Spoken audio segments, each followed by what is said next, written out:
We are gathered together here in the sight of God. Say hi. To join this man and this woman in the bonds of holy matrimony.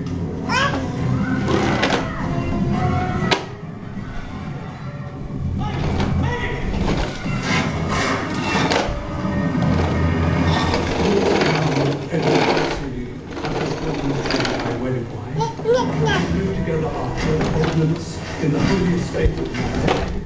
I will.